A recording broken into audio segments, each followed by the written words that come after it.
If I am going to tell you how to be a writer, that will probably entail telling you what writing is, and that means telling you where writing comes from. And as far as I understand it, writing evolved from Paleolithic shamanism. And when we look at the development of writing and magic, we begin to see that they're actually the same thing. That all of the artistic effects from painting, but especially to writing, all of these effects are things that were regarded as magical powers in the ancient world, as supernatural powers. Books and writing are capable of changing the entire world, of modifying human consciousness. You are modifying the consciousness of the reader, and therefore you are modifying the reality of the reader. Writing will modify the reality and the consciousness of the entire species, and also, inevitably, will mean modifying the consciousness of the writer themselves. You should never think of yourself as purely an entertainer for hire who is lucky to have the work. You should try to remember the tradition that you are becoming part of. You should try to remember that a writer can change the world with their writing. Think of the books that have completely changed human history and see yourself in that light.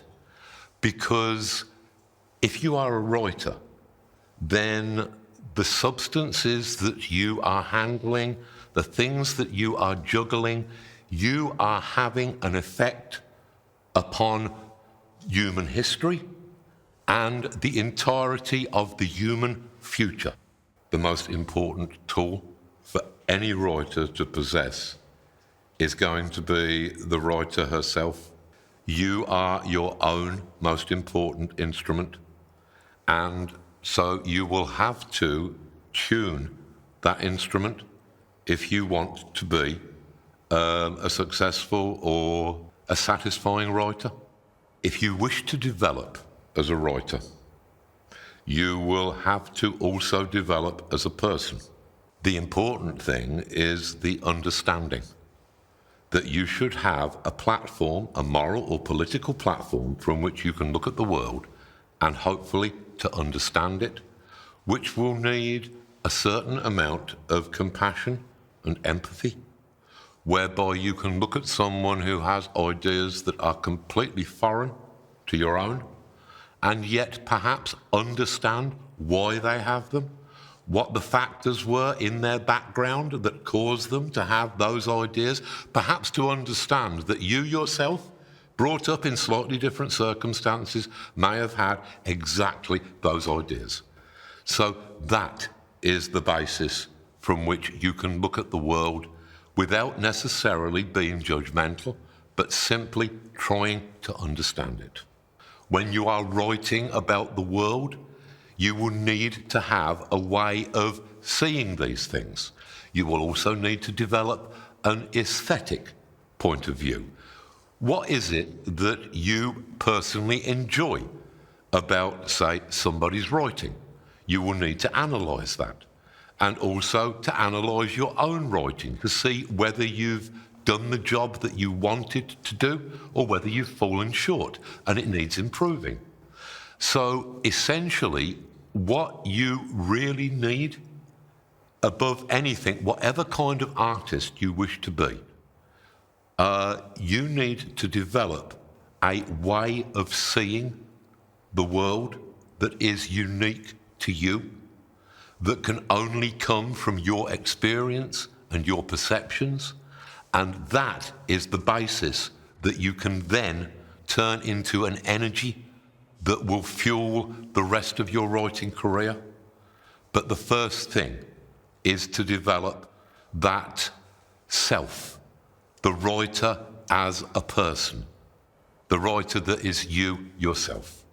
I think that writing and magic are pretty much synonymous. What I am trying to say is that there are certain things which are given as advice to magicians, which I would also think would be useful advice for somebody who is aspiring to be a writer. These are the 4 suits of the tarot deck, starting from the lowest. That would be discs. They represent your ability to deal with the material world, the hard physical world that we all exist in. So for a writer, that means, yes, pay attention to your physical circumstances. You don't want to starve in a garret. Also, try and obtain a knowledge of the physical world. Try and find out how situations work, how people work, how all of these things that make up the material world about us, how they all fit together. Find out about history, find out about physical science, find out about all of these things until you understand the physical world.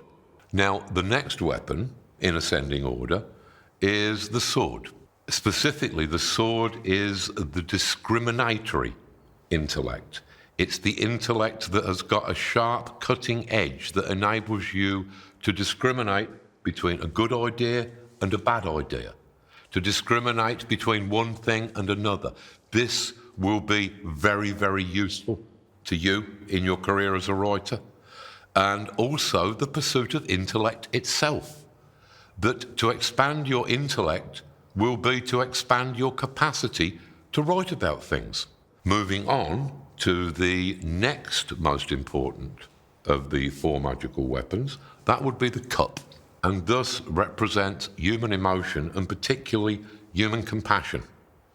Now, in creating characters, you need to feel compassionate towards them, even if they are the most hateful villain possible. You need to understand them. If you're going to write about them, if you're maybe going to put words in their mouth, you need to understand them as a human being. So the key to that is compassion, to be able to think yourself into somebody else's shoes. The most important of the 4 weapons is the wand. It represents the human spirit, which is to say, the human will. Now, this is the most important of the 4 weapons because it is the weapon that should be directing the other 3. It is the center of the human self that has an intellect, that has an emotion, that has physical circumstances and is directing all of those things. Now, to a writer, will is the single most important element, because if you do not have will, then you might have the best ideas in the world. You might have a wonderful idea for a novel, and you will get perhaps 2 chapters in before you have an even better idea for another story. So you abandon the novel, perhaps you'll get back to it, perhaps you won't, but you move on to your next great idea. You perhaps get a chapter into that. You can very easily, without the application of will, you can end up, after 30 years as a writer, having nothing but a stack of uncompleted manuscripts that you never finished. The important thing about will is if you focus that upon your imagination, you can actually bring things into materialization where they exist in the real world, where the rest of us exist, and where the rest of us can read them. I think it's important to stress that anybody can write. Anybody is allowed to write.